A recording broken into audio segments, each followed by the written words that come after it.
আদায়ে মালো। জীবনে অনেক মান্নত করছেন, নজর করছেন, দান করছেন, সাদা করছেন, কবুল হয় নাই, কিন্তু এদেরকে দিয়া সকালে দিয়া বিকালে দোয়া করবেন, খোদার কসম লগে লগে কবুল। যদি এরা হাত পাড়ায়, আল্লাহু আকবার, যদি দুটো হাত তালে উঠায় দিতে পারেন, যে রাত্রে উঠাবে এই রাত্রে কাম। আল্লাহু আকবার।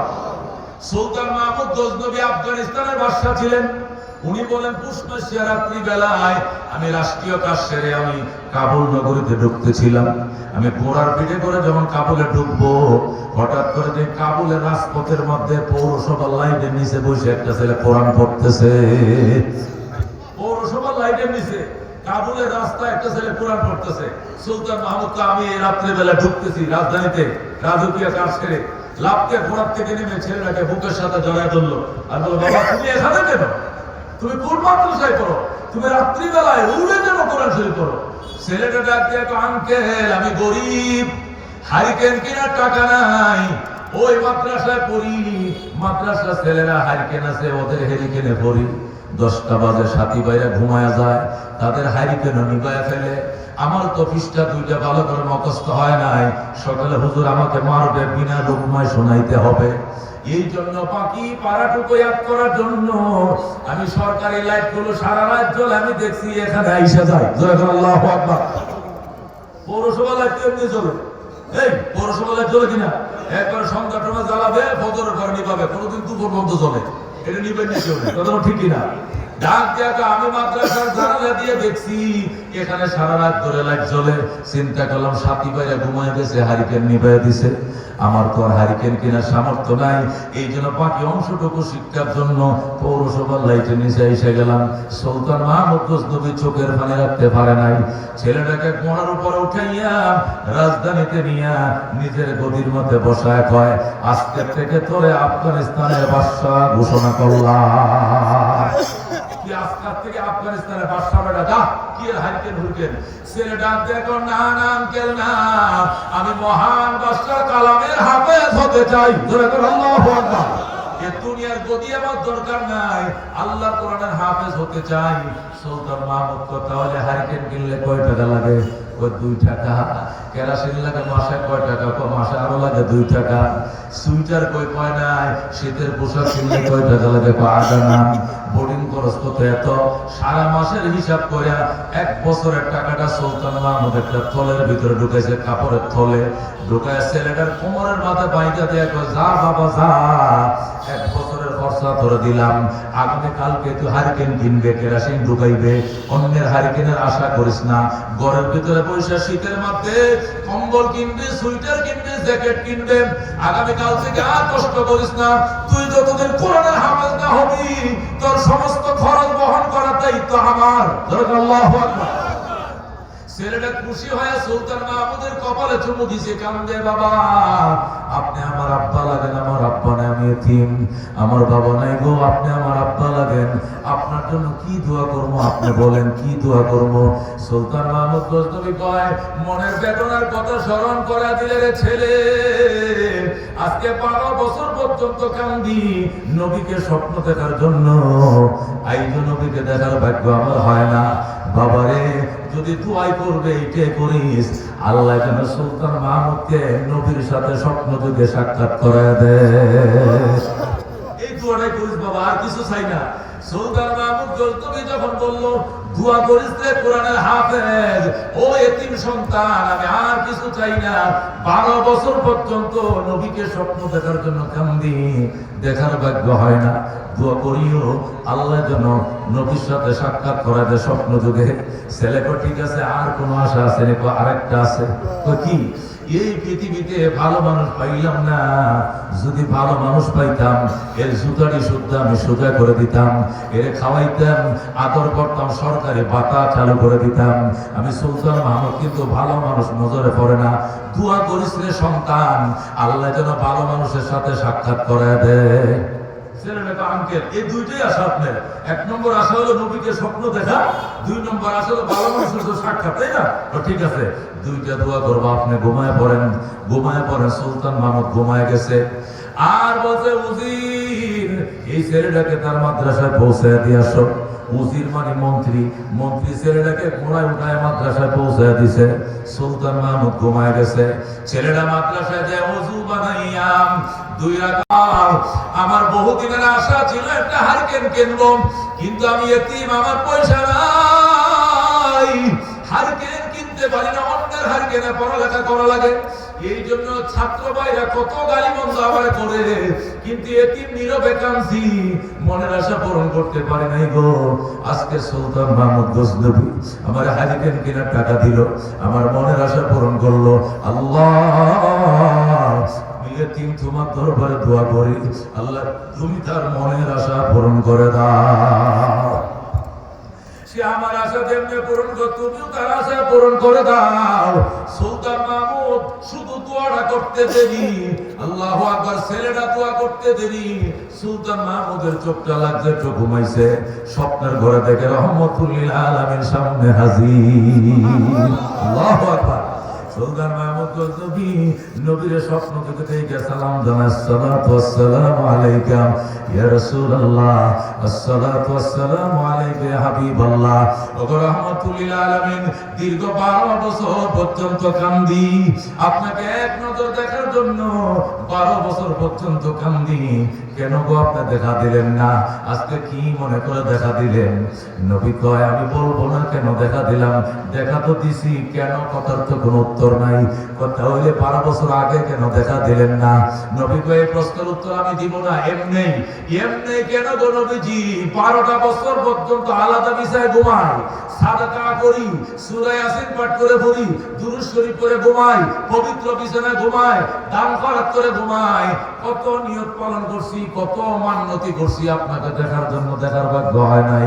আজকে কি মনে করে দেখা দিলেন? নবীকে বলা যাইতো না। আচ্ছা যদি না বলেন তো না বলেন, আরেকটা আশা পূরণ করে দিয়ে যান। কয় কি আশা? প্রথম আশা ছিল আপনাকে দেখবো, আজকে দেখছি, আশা পূরণ হয়েছে, কইয়া ঠান্ডা হয়েছে। আরেকটা আশা পূরণ করেন। কয় কি আশা? ভালো মানুষ পাইলাম না, দুনিয়াতে ভালো মানুষ কই পাওয়া যাবে? যদি পাইতাম, জুতারি সোজা করতাম, পাউডি ধুইয়া দিতাম, মাথায় তেল দিয়ে দিতাম। আল্লাহ নবী ডাকে, সুলতান মাহমুদ নিজের বড় পণ্ডিত মনে করো, নিজেকে অনেক জ্ঞানী মনে করো, জ্ঞান তো তোমার এখনো পূর্ণ হয় নাই। এ সুলতান মাহমুদ গজনবী, তুই কি এখনো বুঝছ নাই ভালো মানুষ কাকে বলে? আল্লাহু আকবার। তুই 12 বছর পর্যন্ত কান্দো, আমি নবীকে স্বপ্ন দেখার জন্য আমি দেখা দেই নাই। আর আজকে একটা ভালো মানুষের জন্য হারিকেন কিনে দিলা, কেরাসিন কেনার টাকা দিলা, আর ওই ভালো মানুষটা যখন হাতটা বাড়াইছে, আমি নবী মদিনায় টিকতে পারি না। আল্লাহু আকবার। সুলতান মাহমুদ গজনবী, তোর কি মনে নাই আমি নবীকে হাদিস কই নাই? খায়রুকুম মান তাআল্লামাল কুরআন ওয়া আল্লামা, তোমাদের মধ্যে ভালো মানুষ ওই ব্যক্তি যে কোরআন শিখে অন্যকে শিখায়। তুমি এখনো ভালো মানুষ পাও না, তার মানে কি? এই যে ভালো মানুষগুলো বসে রয়েছে, এদের হারিকেন কিনে দিছো, এই জন্য আমি নবী মদিনা টিকতে পারি না, দেখা দিয়ে দিলাম। 12 বছর কাঁচও দেখা দেই নাই, আজকে এতিম সন্তান হাত বাড়া দিছে, টিকতে পারি না। মনে বড় আশা ছিল যাব দিনায়, কাফেলাতে কে যাও তুমি, কে যাও বে তোরি ভাই, সঙ্গে নিয়ে যাইও মোরে, খানি কৃপা করি, সঙ্গে যদি না লাও মোরে, গিয়ে মদিনায়, এই গরিবের সালাম দিও মদিনার বাদশাহ। আমার আশা আছে সম্বল নাই, করি কি উপায়, মনে বড় আশা ছিল যাব মদিনায়।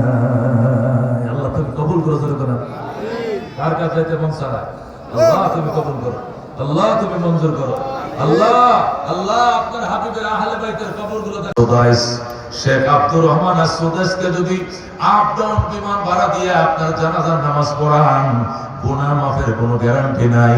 কিন্তু আপনার সন্তান যদি বলে কাতার সোজা করেন, আমার বাবার জানাজা আমি ইমামতি করব, আল্লাহু আকবার, আল্লাহু আকবার, আল্লাহু আকবার, আল্লাহু আকবার, আসসালামু আলাইকুম ওয়া রাহমাতুল্লাহ, আসসালামু আলাইকুম ওয়া রাহমাতুল্লাহ, সালাম ফিরাইতে দেরি হবে, নাশ মাটির উপরে থাকতে আল্লাহ মাফ করতে দেরি করবেন না। আল্লাহ লাশটা মাটির উপরে থাকবে, বলবেন যা সন্তান, নিজের বাবার জানাজা নিজে পড়াইলা, তোমার বাবার জীবনের গুনাহ আমি আল্লাহ মাফ করে দিলাম। জোরে গো সুবহানাল্লাহ। মেরে ভাই, দোস্ত, বুজুর্গ, উলামায়ে কেরাম অত্যন্ত দামি জিনিস। পৃথিবীর শ্রেষ্ঠ সন্তান শাইখুল ইসলাম আহমদ শফি সাহেবকে দেখেছি, ওনার কাছে বড় বড় মিনিস্টাররা, মন্ত্রীরা, এই কামাল সাহেব যাইতো, আসাদুজ্জামান কামাল, বড় বড় মিনিস্টাররা যাইতো, মক্তবের বাচ্চার মতো সামনে বসে থাকতো, হুজুর একটু দোয়া দিয়ে দেন। হুজুর বলতো যাও দিছি ফুদিছি, যাও যাও, এই সিরিয়াল ধরে বসতো, একটু ফু দিত, হুজুর আরেকটু ভালো করে দেন। হুজুর বলতো না, ভালো করে দিছি, একবার দিছি, দুইবার দেওয়া যাবে না। মেরে ভাই, দোস্ত, বুজুর্গ, এরা কঠিন সম্রাট ছিলেন, কথা ঠিক কিনা? আল্লাহ তাআলা কোরআনের কারণে তাদের মান, তাদের সম্মান কত বড় করেছিল। কোরআন এমন দামি জিনিস, ইলম এত বড় দামি জিনিস। সুলাইমান আলাইহিস সালাম বললেন, বিলকিসের সিংহাসনটা বিলকিস এখানে পৌঁছার আগে কে আইনা দিতে পারবা? একটা জিন দাঁড়ায় বলতেছে আমি পারবো। কতক্ষণ লাগবে? আপনি চেয়ার থেকে দাঁড়াইতে যতক্ষণ লাগবে, সিংহাসন আনলে এতক্ষণ লাগবে। সুলাইমান নবী কয় এত সময় দেওয়া যাবে না, চোখের পর্দা বাড়ি দেওয়ার সাথে সাথে আনতে হবে। জোরে করে আল্লাহু আকবার। আমি এখান থেকে বুড়া মানুষ আসতে দিলে উঠতে উঠতে তো 1 মিনিট লাগবে। বিলকিসের সিংহাসনটা সেই ইয়েমেনের কোথায় থেকে, সাবা থেকে জর্ডানের আম্মানে আনতে হবে।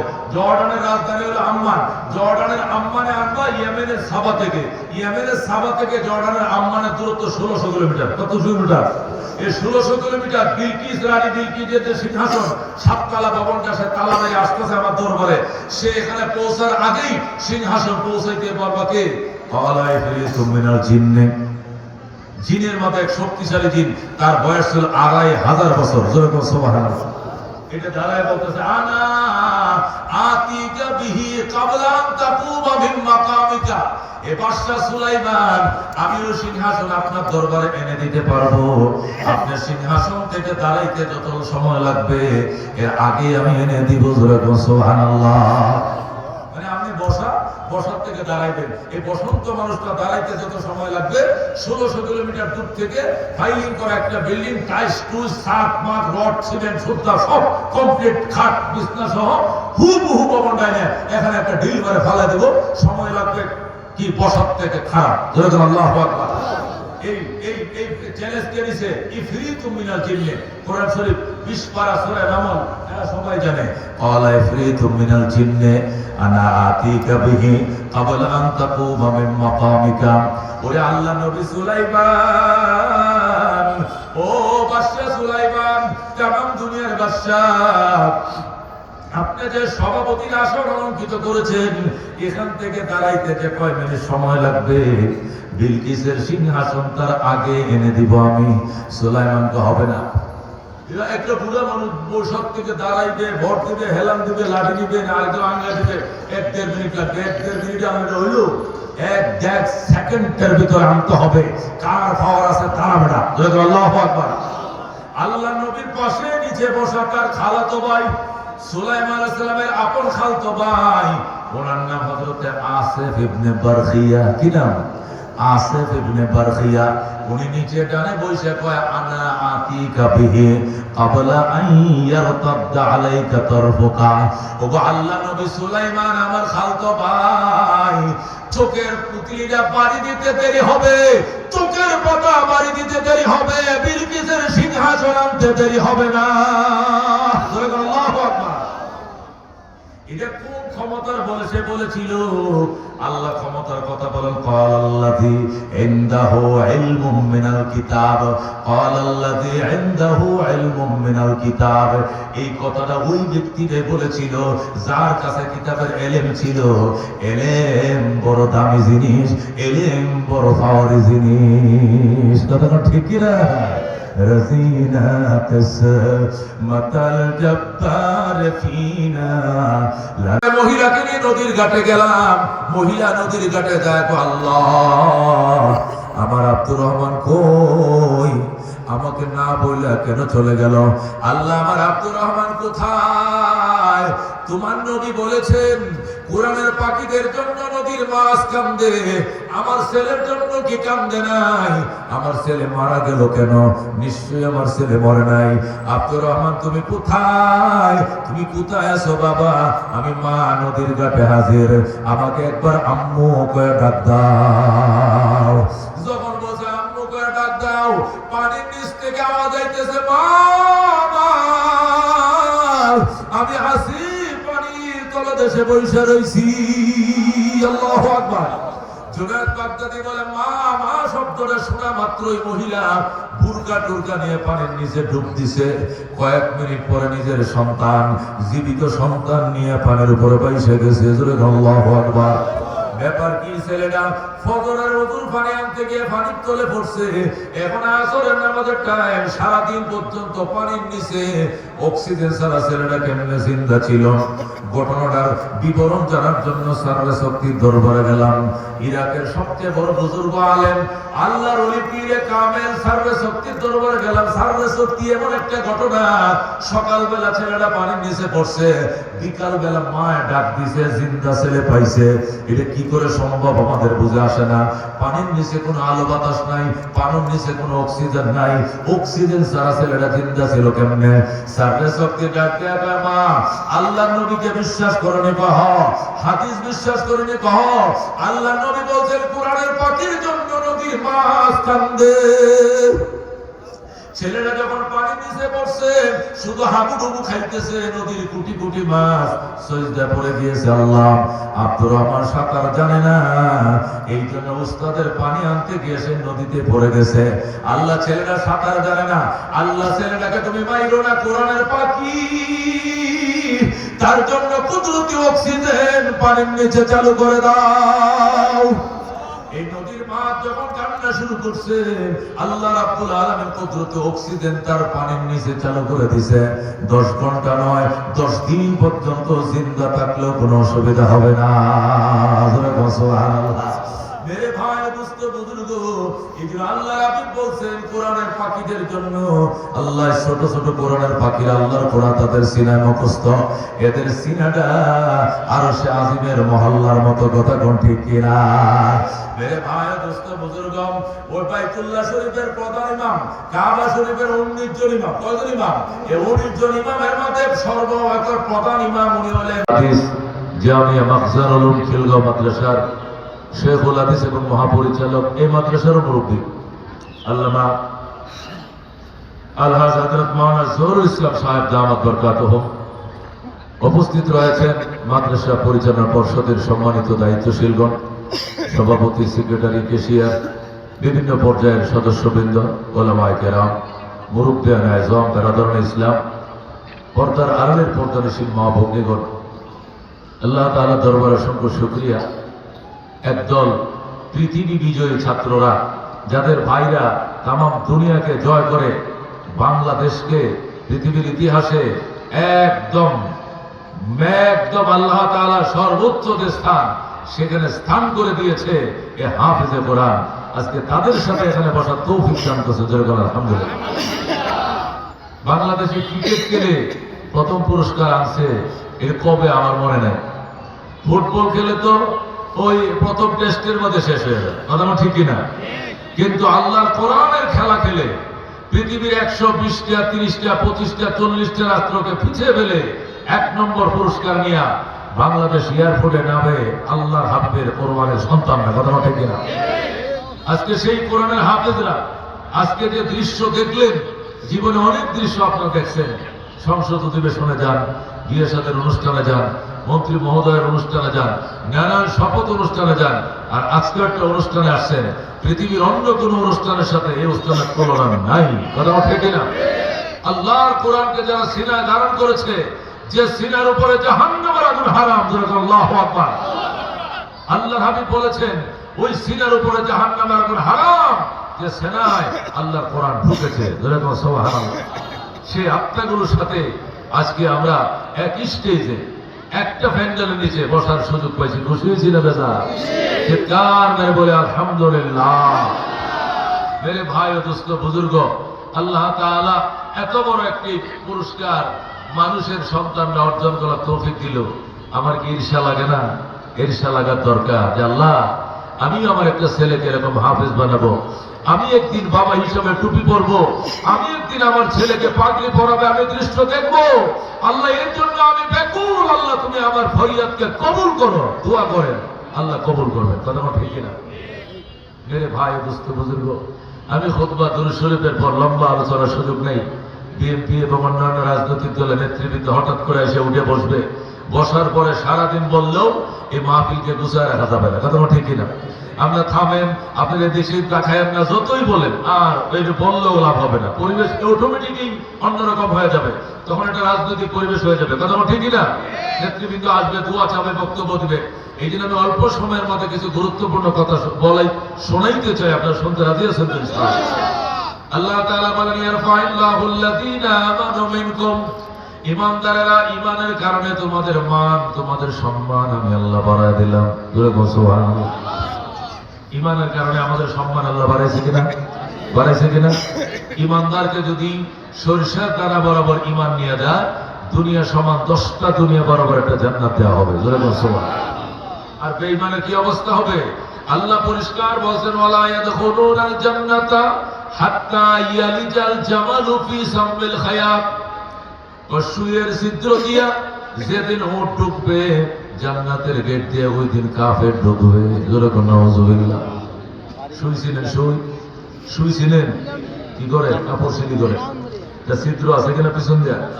এই ছিদ্র থেকে উট ঢুকবে। সুতা মোটা হইলে তো দোকান যায় না। আল্লাহর কোরআন থেকে বলছি ওয়ালা ইয়াদখুলুনাল জান্নাতা, কোন বেঈমান, নাস্তিক, কাফের, মুনাফিক, ইহুদি, নাসারা, কমিউনিস্ট জান্নাতে ঢুকবে না। হ্যাঁ, ওই দিন ঢুকবে যেদিন সুইয়ের ছিদ্রতে উট ঢুকবে। তার মানে জীবনের সুইয়ের ছিদ্রতে উট প্রবেশ করিবে না, জান্নাতের গেট দিয়ে বেঈমান ঢুকিতে পারিবেন না। আল্লাহু আকবার। কারা ঢুকবে? ঈমানদার। আল্লাহু আকবার। মেরে ভাই দোস্ত বুজুর্গ, আল্লাহ বলেন ঈমানদার, ঈমানের কারণে তোমার মান, তোমার সম্মান আমি বাড়ায় দিলাম। ওয়াল্লাযীনা উতুল ইলমা দারাজাত, আর ঈমানদারের মধ্যে যাদেরকে ইলম দিলাম এদের মর্যাদা অসংখ্য গুণ বাড়ায় দিলাম। এখানে আমরা সবাই ঈমানদার। কথা ঠিক না? সবাই ঈমানদার। ঈমানদারের মধ্যে এই গ্রুপটা আবার ব্যতিক্রম। এরা হলো উতুল ইলমা দারাজাত। এরা কারা? ঈমানের কারণে তো সবাই, এরাও ঈমানদার, আমরা ঈমানদার। কিন্তু ওয়াল্লাযীনা উতুল ইলমা দারাজাত, আল্লাহ বলে যাদেরকে ইলম দেওয়া হয়েছে, আসমানে কিতাব যাদের সিনায় দেওয়া হয়েছে, নবীর হাদিস যাদের অন্তরে ঢুকানো হয়েছে, এদের মর্যাদা অসংখ্য গুণ বাড়ায় দিলাম। আল্লাহ অসংখ্য গুণ বলছেন, এদের কোন নির্ণয় বন্দার পক্ষে করা সম্ভব। অসংখ্য গুণ। আল্লাহু আকবার। কি পরিমাণ সম্মান আল্লাহ উলামায়ে কেরামকে রেখেছেন। মেরে ভাই ও দোস্ত বুজুর্গ, হাদিস থেকে বললেন টের পাবেন আল্লাহ তাআলা কি পরিমাণ সম্মান। একটা আলেমের মর্যাদা সব সময় একটা প্রেসিডেন্টের থেকে বেশি। আল্লাহু আকবার। প্রাইম মিনিস্টার থেকে বেশি, মন্ত্রী মহোদয়, মেয়র, উপজেলা চেয়ারম্যান, তালুকদার, শিকদার, খান, পাঠান, চৌধুরী, ব্যাপারী, শিল্পপতি, যত পদ পদবীর মালিক হন না কেন, আলেমের সাথে তুলনা নেই। আল্লাহু আকবার। এত সম্মান আল্লাহ তাআলা উলামায়ে কেরামকে দিয়েছেন। দারুল উলুম দেওবন্দ মাদ্রাসার প্রিন্সিপাল ছিলেন আল্লামা কারি তৈয়ব সাহেব রাহমাতুল্লাহ আলাইহি। তিনি কিতাব লিখেছেন খুতবাতে হাকিমুল ইসলাম। সেখানে তিনি লিখেছেন যে ইরাকের প্রেসিডেন্ট ছিলেন হারুন রশিদ। হারুন রশিদ যখন ইরাকের প্রেসিডেন্ট ছিলেন, তো ওই প্রেসিডেন্টের যে ভবন আছে, বঙ্গভবন, আমাদের দেশে গণভবন না বঙ্গভবন বলে, প্রেসিডেন্টটাকে বঙ্গভবন বলে, ওখানেও হারুন রশিদের একটা বঙ্গভবন ছিল, যেখানে প্রেসিডেন্ট হারুন রশিদ থাকতেন। এই ভবনের পাশে বিশাল বড় মাদ্রাসা ছিল, প্রিন্সিপালের নাম আব্দুল্লাহ ইবনে মুবারক। যেরকম সুবহানাল্লাহ, মাওলানা আব্দুল্লাহ ইবনে মুবারকের মাদ্রাসা প্রেসিডেন্ট ভবনের পাশে। ছাত্র সংখ্যা লক্ষাধিক। সুবহানাল্লাহ। পৃথিবীর ইতিহাসে সবচেয়ে বড় মাদ্রাসা। আল্লাহু আকবার। 1 লক্ষ ছাত্র লেখাপড়া করে। ছাত্ররা একদিন হুজুরের কাছে রিপোর্ট দিল, হুজুর আমরা এতগুলো ছেলে লেখাপড়া করি, বিকালবেলা একটু খেলাধুলা করবো, একটু মাঠ পাই না। হুজুরকে এত ছেলের জন্য মাঠ কই পাবো বাবা, এগুলো বেসরকারি মাদ্রাসা, সরকার হইলে একটা বড় মাঠ দিতাম। আমরা বেসরকারি মাদ্রাসায় এত 1 লক্ষ ছেলে, এই মাঠটার মধ্যে কত 10,000 ছেলে তো খেলতে পারবে না। 1 লক্ষ ছেলের জন্য এরকম 10টা মাঠের সমান দরকার, তোমাদেরকে কোথায় দেবো মাঠ? আমাদের পাশে আব্দুল্লাহ, এই যে হারুন রশিদ সাহেব আছেন, উনার ছেলে মামুন রশিদ, এদের খেলাধুলার জন্য সরকারে যে মাঠ বরাদ্দ করছে, বিশাল বড় পার্ক, না হলে 50 বিঘা জমি নিয়ে আমাদেরকে বিকালে সেখানে ঢুকতে দেন, আমরা সেখানে খেলি। না বাবা, এটা তো প্রেসিডেন্ট পার্ক, এটাকে কি পাবলিক ঢুকতে দেবে? আপনি দরখাস্ত করেন। প্রেসিডেন্ট হারুন রশিদ রাত্রিবেলা যায়, প্রেসিডেন্ট হারুন রশিদের কাছে আব্দুল্লাহ ইবনে মুবারক রাত্রিবেলা দরখাস্ত নিয়ে গেছে, বস আপনাকে রাষ্ট্রীয়ভাবে বিরাট বড় একটা মাঠ বরাদ্দ দেওয়া হয়েছে, আপনার ছেলে মামুন এরা দোতলাতে জীবনও নিচে নামে না, খেলতে আসে না। এই রাজপুত্ররা কি ওপেন খেলাধুলা করে? ওদের সিকিউরিটি গার্ড, গানম্যান, কত কিছু, তারপরে এরা রাস্তায় নামে না। এই একদম বুলেট প্রুফ গাড়ি দিয়ে তো ওরা বের হইতে ভয় পায়। তামাম দুনিয়া তো, দুনিয়ার রাজত্ব তো এমনই। আপনার ছেলে মামুন রশিদ এরা তো আর নিচে নামে না, আমার ছেলেরা বিকেলবেলা একটু খেলবো, জায়গা পায় না, দয়া করে আপনার প্রেসিডেন্ট পার্কটা বিকালে খুলে দিলে, আপনার গার্ডদেরকে বললে আমার বাচ্চারা একটু খেললো, কোরআনের পাখিরা খেলাধুলা করলো। আর রশিদ তো ওকে, অসুবিধা নাই, কোরআনের পাখিরা খেলবে, অসুবিধা কি? কালকের থেকে বিকালবেলা পার্ক খুলে দেওয়া হবে। যেরকম সুবহানাল্লাহ। হারুন রশিদ, তার যে ডিফেন্স আছে, তার প্রেসিডেন্ট গার্ড আছে, এসএস ফোর্সদেরকে বলে দিয়েছে আগামী কালকের থেকে আমার পার্ক খোলা থাকবে, কোরআনের পাখিরা, আব্দুল্লাহ ইবনে মুবারকের ছেলেরা এই কোরআনের পাখিরা বিকেল বেলা খেলাধুলা করবে। যেরকম সুবহানাল্লাহ। হারুন রশিদ যে সরকারি পার্কে কোরআনের পাখিদেরকে খেলার অনুমতি দিয়েছে, এটা হারুন রশিদের বউ জানে না। হারুন রশিদের স্ত্রীর নাম বলে জেবুন্নেসা। কি নেসা? জেবুন্নেসা জানে না। হঠাৎ করে জেবুন্নেসা দিলে বিকেল বেলা আমাদের পার্কের মধ্যে শুধু কিরি সাদা পায়জামা, পাঞ্জাবি, টুপি, এটা কি মানুষ না আসমানের কোনো ফেরেশতা নামছে? এত লোক কোত্থেকে আইলো? সবাই বলতেছে ওই যে পাশে আব্দুল্লাহ ইবনে মুবারক আছে বড় হুজুর, বড় হুজুরের মাদ্রাসার ছেলেরা ঢুকে পড়ছে পার্কে। সুবহানাল্লাহ। জেবুন্নেসা তো মনে করেন মন খারাপ করে হারুন রশিদকে খবর দিয়েছে, হারুন আমাদের পার্কে মুরব্বীরা খেলবে, এটা কেমন কথা? এটা আমাদের নিরাপত্তার জন্য বড় বিঘ্নতা ঘটবে, এটা হতে দেওয়া যায় না। কি করা লাগবে? আপনি কি আদেশ দিয়েছে? হ্যাঁ আমি অনুমতি দিছি বলে তো এরা খেলে। না, এদেরকে আদেশ প্রত্যাহার করেন, এদেরকে খেলতে দেওয়া যাবে না। জেবুন্নেসা জ্ঞানী মেয়ে মনে করে তোমাকে বিয়ে করেছিলাম, আমি জানতাম না তোমার ভিতরে জ্ঞান বলতে কিছু নাই। তুমি কেমনে বললে এই পাখিগুলো খেলতে পারবে না? হারুন রশিদ ডাক দিয়ে বলছে, জেবুন্নেসা আমার পক্ষে সম্ভব না এই বাচ্চাদেরকে খেলতে, আমার পক্ষে সম্ভব নয়, আমি পারবো না, আমার পাওয়ারে কোলাবে না। আমি আব্দুল্লাহ ইবনে মুবারককে বলতে পারবো না যে বস থাক, আগামীকাল থেকে আর খেলাধুলা করা যাবে না, এই কথাটা আমি বলতেই পারবো না। জেবুন্নেসা ডাক দিয়ে, কেন? তাহলে কি আপনি ওই মুরব্বি সাহেবের ছোট নাকি বড় আমি জানতে চাই। আব্দুল্লাহ ইবনে মুবারককে আপনি বলতে পারবেন না, তাহলে বুঝে না আপনি ছোট নাকি হুজুর ছোট, হুজুর বড় না আপনি বড়, কে বড় আপনি বলেন। হারুন রশিদ ডাক দিয়ে কইছে, জেবুন্নেসা কার সঙ্গে তুমি কারে তুলনা করো? আমার মতো লক্ষ লক্ষ হারুন রশিদকে এক পাল্লায় উঠাও, আর কোরআনের পাখিদের সুতার তলির বালিগুলো এক পাল্লা উঠাও, এদের পায়ের পদতলের ওজন আল্লাহর দরবারে বেশি হবে। তুমি কি জানো না আল্লাহ নবী বলছেন, আল উলামা ওয়ারাসাতুল আম্বিয়া, কোরআনের পাখিরা, হাদিসের পাখিরা নবীদের ওয়ারিস। দোয়া করে আল্লাহু আকবার। জেবুন্নেসাকে তুমি বলতে পারবা না তুমি ছোট আর হারুন রশিদ বড়, এমন কি আছে হারুন রশিদ বড়? এবার হারুন রশিদ দেখো, জেবুন্নেসা শোনো, উলামায়ে কেরামকে আল্লাহ যে দম দিছে, আমি প্রেসিডেন্ট হারুন রশিদ, আমি প্রেসিডেন্ট নমরুদের ধনের ওয়ারিশ পাইছি, প্রেসিডেন্ট কারুনের ধনের ওয়ারিশ পাইছি, প্রেসিডেন্ট সাদ্দাতের ধনের ওয়ারিশ পাইছি, প্রেসিডেন্ট ফেরাউনের ধনের ওয়ারিশ পাইছি। আর আব্দুল্লাহ ইবনে মুবারক এবং তার পাকিরা দু জাহানের বাদশা রহমতুল লিল আলামিনের ধনের ওয়ারিশ পাইছে। এরা পাইছে মদিনার ধনের ওয়ারিশ, আর আমি হারুন মিয়া পাইছি ফেরাউনের ধনের ওয়ারিশ। প্রেসিডেন্ট তো প্রেসিডেন্টের ধন পাইবে, কথা বল ঠিক না? এখন তিনি প্রেসিডেন্ট হবে, কোন চেয়ারে বসবে? আগে হামিদ সাহেব যে চেয়ারে বসতো, কথা বল ঠিক না?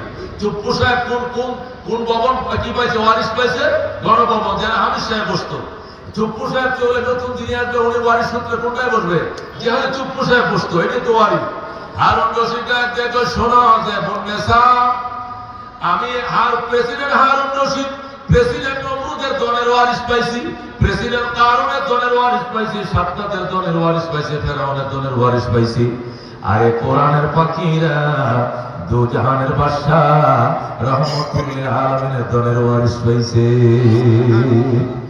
رزينا قسمة الجبار فينا لنا علم وللأعداء مال فإن الماء لا يفنى عن قريب وإن العلم يبقى لا يزال لقد زان البلاد ومن عليها إمام المسلمين أبو حنيفة فما في المشرقين له نذير ولا في المغربين ولا بكوفة سبحان الله হারুন রশিদ দেখো যে বন্যেসা, আগামীকাল থেকে আমার পরিষ্কার প্রজ্ঞাপন জারি হলো, শুধু কোরআনের পাখিরা আমার পার্কে খেলবে, অন্য কেউ এখানে ঢুকতে পারবে না। যে বন্যেসা বলে খেললে সবাই খেলবে, শুধু মুলুবীরা খেলবে, অন্য কেউ খেলতে পারবে না। তার কারণ কি? হারুন রশিদ দেখো, শোনো, হাশরের ময়দানে আল্লাহ রাব্বুল আলামিন যদি জিজ্ঞাসা করে, হারুন প্রভাবশালী বাদশা ছিল তুমি ইরাকের, কিন্তু পরকালের প্রভাবের জন্য তুমি কি নিয়ে আইছো? তখন আমি বলবো, আল্লাহ আমি কিছুই নিয়ে আসতে পারি নাই, আমি কোরআনের পাখির জন্য আমার মাঠ উন্মুক্ত করে দিয়েছিলাম। আমার মাঠে কোরআনের পাখিরা বিকাল বেলা খেলেছে, এদের পায়ের তুলা আমার বাড়ির জানালায় লেগেছে, আমার বাড়ির জামা কাপড়ে লেগেছে, আমার বাড়ির দরজায় লেগেছে, দেয়ালে লেগেছে। আল্লাহ কোরআনের পাখিদের পায়ের ধুলার বরকতে হারুন রশিদকে মাফ করে দাও। সুবহানাল্লাহ। মেরে ভাই দোস্ত বুজুর্গ, আল্লাহ দুনিয়াটা টিকায় রাখছে এই কোরআনের পাখিদের বরকতে। ব্রিটিশরা যখন আসছিল এই দেশে, আইসা প্রথমে লাইব্রেরি গুলোকে টার্গেট করছে। কি টার্গেট করছে? লাইব্রেরি। কোন লাইব্রেরি? বাংলা লাইব্রেরি না, ছাপাখানা। কোন ছাপাখানা? যেগুলোতে কোরআন ছাপা, ওই কোরআনের লাইব্রেরি গুলোকে জ্বালিয়ে দিয়েছে। কোরআনের সব লাইব্রেরি গুলো জ্বালিয়ে দিয়েছে। হেফজখানায় ঢুকে তাকের মধ্যে কোরআন শরীফ ছিল, এই কোরআন শরীফ গুলো সবটি জ্বালায় দিয়েছে। আর বলছে ব্রিটিশের বিরুদ্ধে মৌলবীরা বেশি খেপছে, মৌলবী জন্ম নিতে আর দিব না, হাফেজ বানাইতে আর দিব না। তখন হাফেজ সাহেব বলছে, কিতাব লাগবে না, কোরআন লাগবে না, আমার সামনে বল, আমি তোরে মুখ দিয়ে বলবো যে কোরআন লাগবে না, আল্লাহর কোরআন সিনার ভিতরে আছে, কাগজের কোরআন দরকার নাই। ব্রিটিশরা যখন সব কোরআন শরীফ গুলো জ্বালাই দিল, তখন ব্রিটিশদের সামনে বড় হাফেজ সাহেব, তোমরা এদিকে লাইন ধরে বসো, এক একটা আয়াত বলবো আর মুখস্থ করবা, মুখস্থ হওয়ার পরে বলবা 3 নম্বর আয়াত বল মুখস্থ করবা।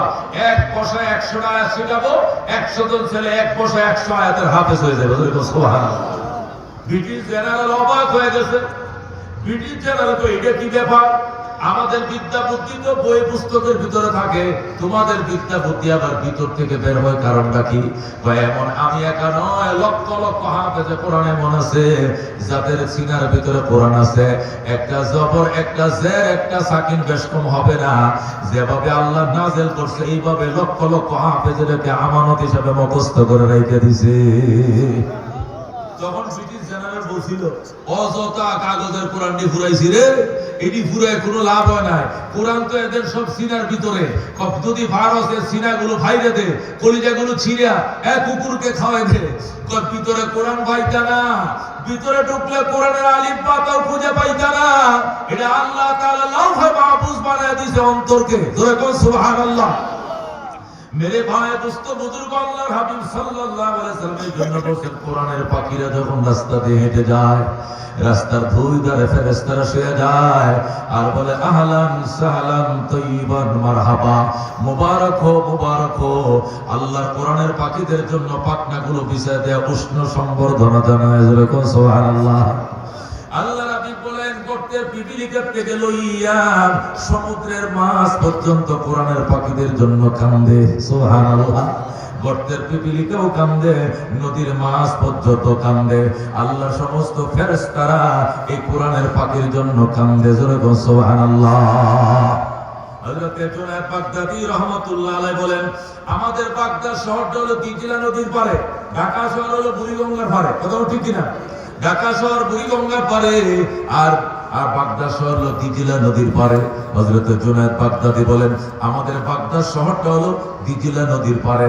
দিজলা নদীর পারের মধ্যে একটা বড় মাদ্রাসা ছিল, আমাদের হেফজখানা, হাফেজ বানাইতাম আমরা। ওই দিজলার পারে বিরাট বড় একটা হেফজখানা ছিল, 4000 ছাত্র ছিল। কয় হাজার? হযরত জুনায়েদ বাগদাদী একজন আল্লাহর ওলি, উনি নিজে লিখতেছেন আমাদের ওই দিজলার পারের মাদ্রাসা 4000 ছেলে লেখাপড়া করত। এখানে একটা ছেলে এমন ছিল যার বাবা নাই মা আছে, ছেলেটার নাম হলো আব্দুর রহমান। এই ছেলেটা আযান দেওয়ার সাথে সাথেই বদনা নিয়ে নদীর ঘাটে যাইতো, যায় হুজুরের জন্য হুজুর পানি আইনা দিত, হুজুর ওযু বানাইতো। আযান দেওয়ার সাথে সাথে দৌড় দিত, অন্য কোনো ছেলেকে সে সুযোগ দিত না। সে উস্তাদের খেদমত করতো, তার মেধা ছিল কম।